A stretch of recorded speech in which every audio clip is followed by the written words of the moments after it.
la parole de Dieu qui demeure. Toute chose a été faite par elle, et rien de ce qui a été fait n'a été fait sans elle. Le monde que je vois.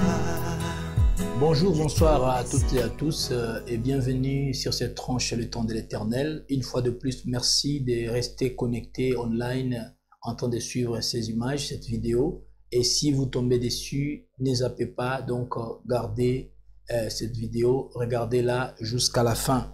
C'est bel et bien le temps de l'Éternel, le moment idéal pour nous de suivre la parole de Dieu, un moment de partage de la parole de Dieu. Nous allons comme ça prendre le temps de prier avant que nous puissions entrer dans le vif de cette tranche d'aujourd'hui. Yahweh Dieu Tout-Puissant, tu es notre Dieu, nous t'appelons Jéhovah Shammah parce que tu es présent au milieu de nous. Et ta parole confirme en disant, Seigneur notre Dieu, lorsque nous t'appelons, toi tu nous réponds et tu nous fais découvrir des choses cachées. Nous avons besoin d'être guidés par le Saint-Esprit afin que cette parole nous apprenne davantage sur ta grandeur, sur ta gloire et aussi nous préparer pour une bonne fin dans le royaume des cieux. Selon ta volonté, nous t'avons ainsi prié, que le Saint-Esprit nous guide au nom de Jésus-Christ. Amen. Merci encore une fois, chers frères et sœurs, de nous suivre de partout où vous vous trouvez. Vous êtes à Bafoussende, en RD Congo. Vous êtes à Bunia, toujours en République démocratique du Congo. Vous êtes à Kigali, au Rwanda. Vous vous trouvez à Bujumbura, au Burundi. Nous vous disons comme ça, merci beaucoup d'être connectés et de suivre le temps de l'Éternel. Une tranche qui est la vôtre, qui est la nôtre. Une tranche pendant laquelle nous suivons la parole de Dieu. À la présentation, c'est bel et bien moi, votre frère. Je m'appelle Kakagad et à la réalisation, ce sont toujours le main béni de notre frère, Don Divin Rach. Merci d'être connectés et nous devons vous rappeler que nous avons fini, ou encore nous avons mis un terme avec le premier thème, le thème précédent que nous étions en train d'exploiter, change pour que ça change. Et nous avons démontré comment est-ce que nous pouvons avoir un changement dans un aspect de notre vie seulement si nous décidons nous-mêmes de changer, comme avait dit un sage qui a dit et oui, nous devons être le changement que nous voulons voir dans le monde. Et nous avons dit que dans ces changements, il y avait des préalables que vous pouvez découvrir dans nos vidéos si vous tenez à consulter notre chaîne YouTube Adonai's Worshipers Band. Vous allez trouver toutes les vidéos précédentes quant à ces. Et aujourd'hui, nous allons avancer avec une autre chose que Dieu nous a permis de venir vous en parler. Et il s'agit bel et bien d'un nouveau thème que nous allons tirer d'une écriture que nous allons lire d'abord ensemble. C'est Jean chapitre 8, verset 31 jusqu'à 32. Jean chapitre 8, verset 31 jusqu'à 32. Je vais lire pour tout le monde pendant que la réalisation vous le met sur l'écran. Jean chapitre 8, verset 31 jusqu'à 32, la Bible dit ceci, je lis au nom de Jésus-Christ. Et il dit aux Juifs qui avaient cru en lui, si vous demeurez dans ma parole, vous êtes vraiment mes disciples. Vous connaîtrez la vérité et la vérité vous affranchira. Amen. Amen, amen. Et nous suivons là-bas l'allocution de Jésus-Christ qui s'adressait aux Juifs et principalement ceux-là qui ont cru en lui.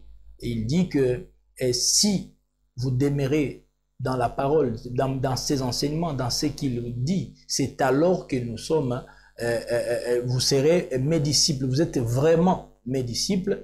Et il fait une insistance là-dessus. Et il finit par dire, vous connaîtrez la vérité et la vérité vous affranchira.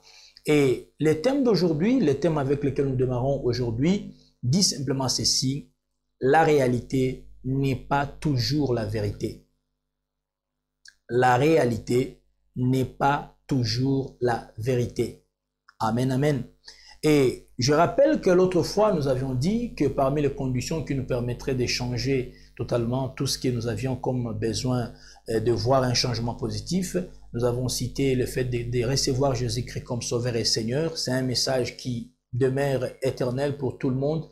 Tout qui n'a pas encore reçu Jésus, si tu me suis en ce moment précis que tu ne l'as pas encore fait, je t'ai pris d'accepter Christ comme Sauveur et Seigneur. Il y a bon nombre de choses qui vont changer. Et nous avons dit qu'il fallait devenir disciple de Christ. Et je fais une différence entre un chrétien tout court et un chrétien qui est disciple de Christ. Un disciple, comme vous le venez de l'attendre, c'est celui qui suit les pas de son maître, celui qui suit les enseignements de son maître et non pas de sa religion, non pas de sa communauté, mais le principe, le règle de son maître. Amen, amen. Alors, le thème d'aujourd'hui, comme nous disons, la réalité n'est pas toujours la vérité. Et ici, Jésus dit, à la fin du verset 32, il dit, vous connaîtrez la vérité et la vérité vous affranchira. Dans Jean 14, verset 6, Jésus dit, je suis le chemin, la vérité et la vie. Waouh, ça veut dire, si nous devons connaître la vérité pour être affranchis, la vérité c'est lui-même Christ. Alléluia. Seulement, nous devons parler de la parole de Dieu tout en étant dans le monde. Comme lui-même Christ avait dit, vous êtes dans le monde, mais vous n'êtes pas de ce monde. C'est pourquoi avant que nous puissions étendre les champs d'échange sur la parole de Dieu, nous devons aussi apprendre certaines notions du monde, de la compréhension du monde, quant à ce qui concerne les termes de la vérité. C'est pourquoi nous avons sollicité le dictionnaire Marco Robert pour nous donner la définition de la vérité selon la science, je peux dire ça, selon la science, c'est-à-dire selon la langue française. Qu'est-ce qu'est la vérité? Pour ceux qui sont lettrés, ils sauront que quand on dit vérité, c'est un mot qui vient du latin, qui veut dire simplement ceci, ça veut dire veritas. Ça, c'est le premier terme. Le second, ça veut dire veris. Donc, c'est dérivé de veris qui veut dire vrai. La vérité vient donc du latin qui veut dire veritas, qui veut dire verus, qui est dérivé du mot verus, qui veut dire vrai. Et avec ça, nous pouvons alors comprendre, et je vais le lire pour que nous tous nous puissions entendre. Quand on dit vérité, ça veut dire simplement c'est à quoi l'esprit peut et doit donner son assentiment par suite d'un rapport de conformité avec l'objet des pensées, d'une cohérence interne de la pensée, connaissance à laquelle on attribue la plus grande valeur. Point. Amen. C'est ça la vérité. C'est à quoi l'esprit peut et doit donner son assentiment. Amen, amen. Connaissance à laquelle on attribue la plus grande valeur.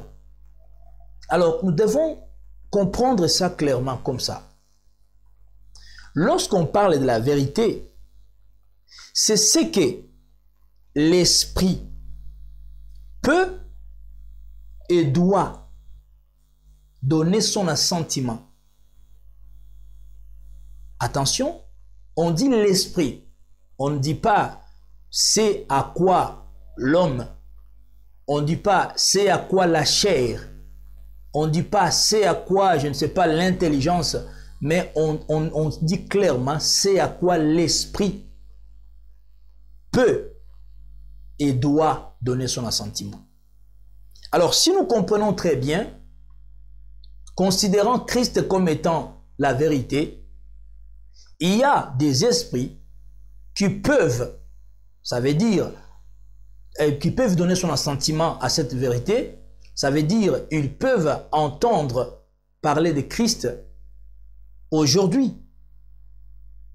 Mais, ils peuvent décider de l'accepter comme Sauveur et Seigneur ou simplement de ne pas le faire.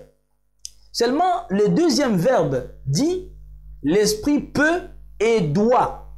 Ça veut dire, si certains esprits aujourd'hui se réservent d'accepter Christ comme Sauveur et Seigneur, ils finiront par le faire. Parce qu'on dit l'esprit peut et doit. Ça veut dire la possibilité, c'est à choisir. Mais quand on dit l'obligation, il n'y a pas de choix. Aujourd'hui, beaucoup de gens écoutent pendant que nous parlons de Christ. À cause des raisons de leur relation familiale, à cause peut-être des intérêts, je ne sais pas, purement égoïstes, à cause de la crainte ou de la honte, ils demeurent encore loin de Christ. Mais ce qui est vrai, si vos esprits, vous tous qui n'avez pas encore créé Jésus, si vos esprits n'ont pas encore donné l'assentiment sur la vérité qui est Christ, mais ils finiront par les faire, parce qu'on dit la vérité, c'est ce à quoi l'esprit peut donner son assentiment, mais finalement doit donner son assentiment. Alléluia. Donc si nous comprenons très bien, la vérité est une chose qui a trait à l'esprit et non pas physique et non pas charnel.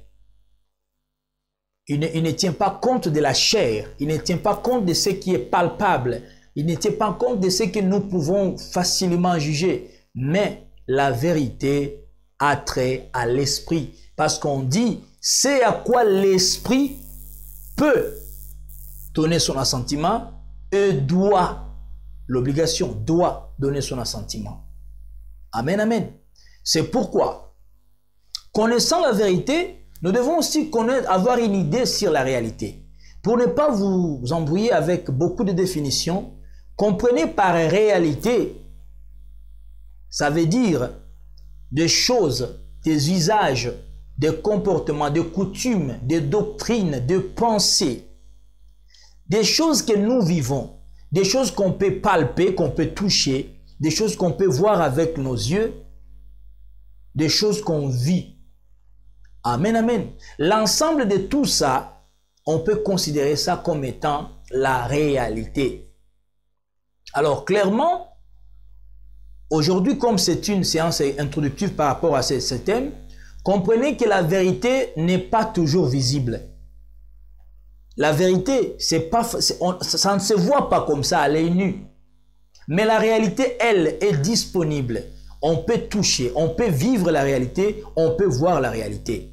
Amen. Dieu est une vérité. C'est pourquoi on ne peut pas le voir avec nos yeux physiques, mais on peut le voir avec nos yeux de la foi. Mais la voiture, je ne sais pas, la prospérité, les maisons, la science, telle que l'homme l'appréhende, ce sont des réalités. Ce sont des réalités. Mais Dieu, c'est une vérité. Amen, amen. Dieu, c'est une vérité parce que c'est ici, l'Esprit donnera son assentiment et l'Esprit devra donner son assentiment à la fin. Mais quand ce qui concerne la réalité, c'est tout ce que nous appréhendons, tout ce que nous pouvons voir, tout ce que nous pouvons toucher. C'est une réalité. Comme le corps que vous voyez ici, c'est une réalité parce qu'on peut le palper. Comme, je ne sais pas, le soleil, la lune, les étoiles, je ne sais pas, tout ce que vous avez comme arbres, les animaux, tout ça fait partie de la réalité. Pourquoi? Parce qu'on peut le voir, on peut le toucher. Mais la vérité, elle, appelle à l'esprit. Seul l'esprit peut connaître la vérité. Seul l'esprit peut avancer vers la vérité. Amen, amen. C'est pourquoi le thème nous dit la réalité n'est pas toujours la vérité. Pourquoi? Parce que pour la plupart des temps, il y a des choses que nous vivons. Comme j'avais dit, la réalité, c'est ce que nous vivons, c'est ce que nous touchons. Il y a des choses que nous regardons, nous croyons être ce que nous pensons. Vous voyez ça?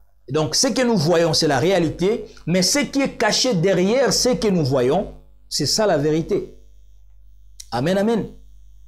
Au sens mondain du thème, au sens de la compréhension du monde. Alors, je dis simplement, c'est aussi une manière de dire, par exemple, certains disent que tout ce qui brille n'est pas de l'or. Vous voyez ça? Nous voyons les choses briller, nous pensons que c'est de l'or, alors que la vérité, ce n'est pas ça. L'apparence de l'or, l'apparence de cette chose qui paraît comme de l'or, c'est ça la réalité, parce que nous croyons que c'est comme ça, alors qu'en réalité, en vérité, je voulais dire, ce n'est pas comme ça. C'est pourquoi, souvent, quand Jésus parlait, il disait, en vérité, je vous l'ai dit.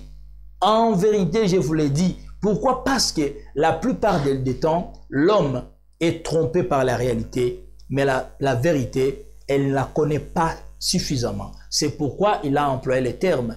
Vous connaîtrez la vérité et la vérité vous affranchira. C'est pourquoi nous vous disons, tout ce que vous voyez, quelqu'un qui peut porter une Bible, quelqu'un qui peut faire des miracles, en vous le voyant dans la réalité, vous pensez que c'est un serviteur de Dieu. Mais la vérité, ce n'est pas ce que vous croyez. Voilà pourquoi aujourd'hui, dans cette séance introductive de ce thème, la réalité n'est pas toujours la vérité. Tiré de Jean chapitre 8, verset 31 jusqu'à 32. Nous allons poursuivre la fois prochaine. Aujourd'hui, nous avons vu l'étymologie, l'origine du mot vérité, qui dérive de veris ou de veritas, qui veut simplement dire vrai. Et nous avons défini la vérité comme étant ce à quoi l'esprit peut donner son assentiment et finira par le faire. Amen, amen. Et la réalité comme étant tout ce que nous pouvons toucher, voir, vivre, nos coutumes, nos comportements, nos doctrines, toutes ces histoires sont des réalités. Ainsi nous disons, la réalité n'est pas toujours la vérité. Merci beaucoup d'avoir suivi cette tranche. C'était Kakaga de la présentation, la réalisation de notre frère Don Divin Rach. À nous revoir très prochainement pour continuer avec ces mêmes thèmes. N'oubliez pas les messages que je continue à dire. Si vous êtes tombé enceinte pendant le confinement, n'avortez pas. N'oubliez pas de partager la vidéo et de visiter notre chaîne YouTube Adonai Worshipers Band. Merci beaucoup et que Dieu vous bénisse abondamment. À la prochaine. Ciao. J'ai trouvé si beau, c'est si beau à voir.